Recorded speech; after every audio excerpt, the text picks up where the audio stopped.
ya. Dan hari ini, sesuai dengan judulnya, kita akan bahas asal mula Raja Batak dan Marga Batak. Tapi sebelumnya, bantu subscribe dan like video ini dulu ya teman-teman. Dan jangan lupa nyalakan notifikasinya supaya teman-teman gak ketinggalan video aku berikutnya. Terima kasih. Asal mula Raja Batak. Jika kita membahas ini, pasti erat kaitannya dengan Pusuk Buhit. Ya, di sanalah dipercaya asal mula Raja Batak. Pusuk Buhit adalah gunung yang awalnya bernama Gunung Toba, memiliki ketinggian 1.500 meter lebih dari permukaan laut dan 1.077 meter dari permukaan Danau Toba. Ada 3 kecamatan yang berada langsung di bawah gunung ini, yakni Kecamatan Cianjur Mula-Mula, Kecamatan Pangururan, dan Kecamatan Harian Boho.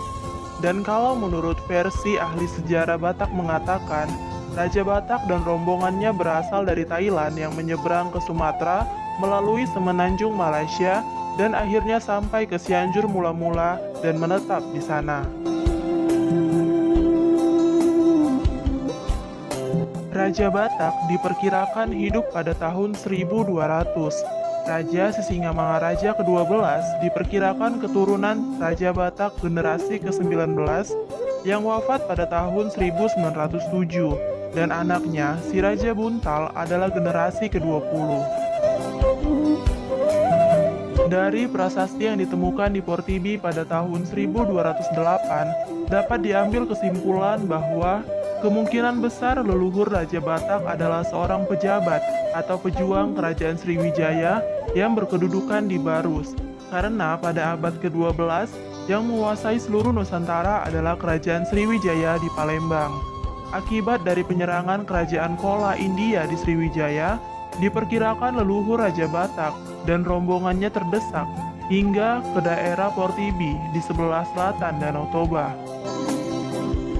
Dan sejak itulah Raja Batak mulai memegang tampuk pemimpin perang, atau boleh jadi Raja Batak memperluas daerah kekuasaan perangnya sampai mencakup daerah sekitar Danau Toba, Simalungun, Tanah Karo, Dairi, sampai sebagian daerah Aceh, dan memindahkan pusat kekuasaannya di daerah Portibi di sebelah selatan Danau Toba.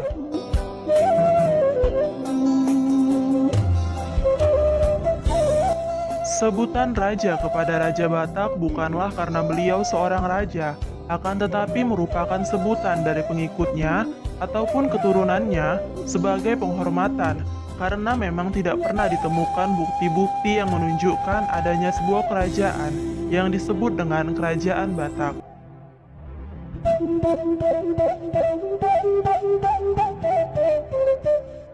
Suku Batak sangat menghormati leluhurnya, sehingga hampir semua leluhur marga-marga Batak diberi gelar raja sebagai gelar penghormatan. Juga makam-makam para leluhur orang Batak dibangun sedemikian rupa oleh keturunannya dan dibuatkan tugu yang bisa menghabiskan biaya yang cukup banyak.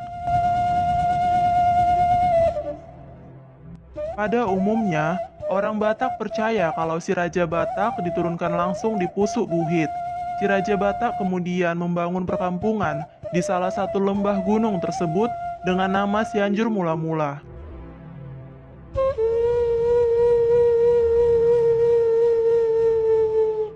Letak perkampungan itu berada di garis lingkar Pusuk Buhit, di Lembah Sagala dan Limbong.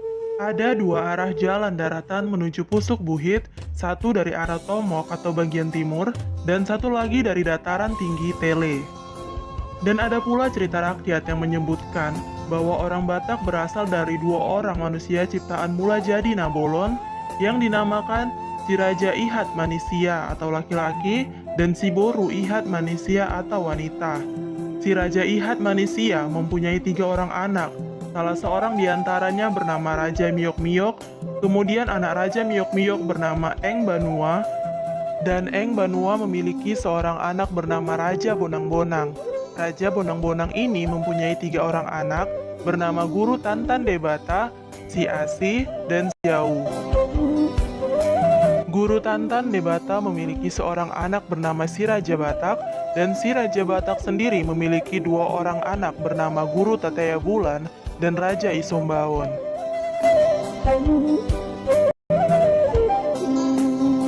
Asal-usul suku Batak sangat sulit untuk ditelusuri, dikarenakan minimnya situs peninggalan sejarah yang menceritakan tentang suku Batak.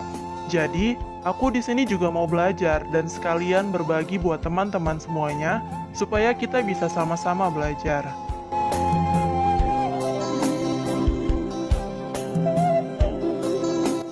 Di dalam sistem kemasyarakatan suku Batak, terdapat apa yang disebut dengan marga, yang dipakai secara turun-temurun dengan mengikuti garis keturunan laki-laki. Saat ini, ada sekitar 400 lebih marga pada suku Batak. Di dalam Tarombo Nai Marata, dikatakan bahwa si Raja Batak memiliki 3 orang anak, yaitu Guru Tataya Bulan, Raja Isombaon, dan Toga Laut.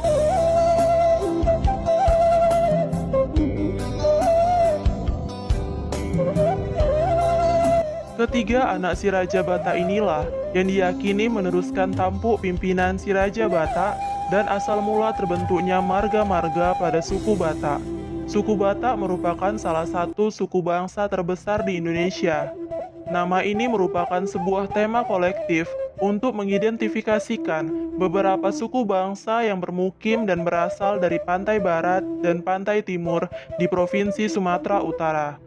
Suku bangsa yang dikategorikan sebagai Batak adalah Angkola, Karo, Mandailing, Pakpak atau Dairi, Simalungun, dan Toba.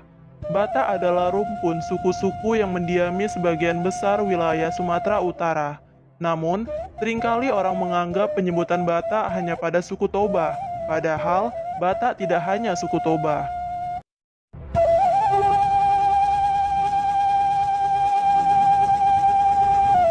Masyarakat Batak memiliki falsafah, asas, sekaligus struktur dan sistem dalam kemasyarakatannya, yakni yang dalam bahasa Batak Toba disebut Dalihan Natolu.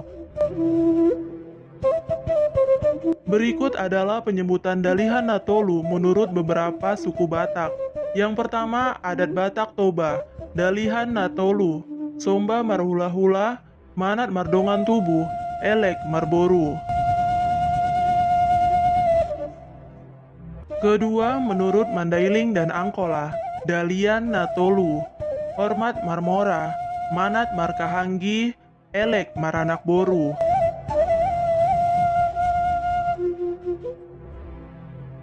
Ketiga, Simalungun, Tolu Sahundulan, Martondong Ningon Hormat, Somba, Marsanina Ningon Pakei, Manat, Marboru Ningon Elek, Pakei.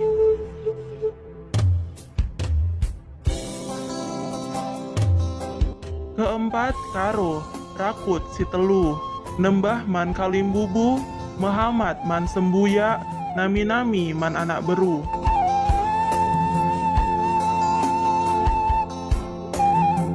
Kelima, Pak-pak, Daliken Sitelu, Sembah Merkula-kula, Manat Mardenggan Tubuh, Elek Marberu.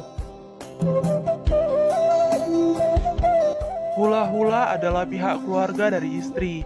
Hula-hula ini menempati posisi yang paling dihormati dalam adat istiadat Batak, sehingga kepada semua orang Batak dipesankan harus hormat kepada hula-hula atau Somba Marhula-hula.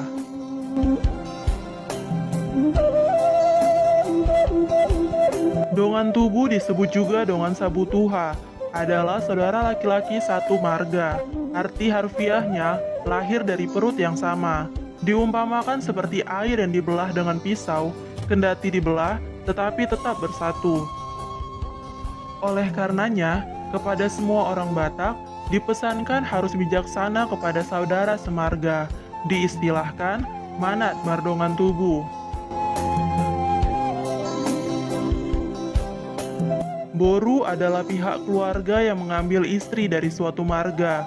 Boru ini menempati posisi sebagai parhobas atau pelayan, baik dalam pergaulan sehari-hari maupun dalam setiap upacara adat.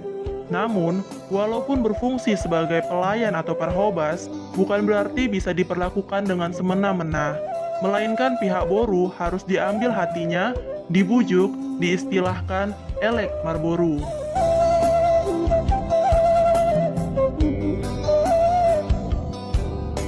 Dan sebagai penutup, aku mau sebutkan salam khas dari beberapa suku Batak ya teman-teman. Yang pertama dari Pak Pak, juah-juah mau bantah Karina. Yang kedua dari Karo, menjuah-juah kita Kerina. Ketiga dari Toba, Horas jalagabe ma dihita saluhutna. Keempat si Malungun, Horas bantah haganupan, salam habonaran dobona. Kelima Mandailing dan Angkola, Horas tondi madingin pir matondi matogu, sayur matua bulung. Oke teman-teman, demikian asal Raja Batak dan Marga Batak. Mohon maaf jika ada kesalahan kata atau penyampaian ya. Dan teman-teman boleh bantu beri kritik dan saran yang membangun di kolom komentar. Terima kasih buat teman-teman yang sudah menonton video ini hingga selesai. Tolong bantu subscribe, like, dan share video ini. Terima kasih dan sampai jumpa di video selanjutnya.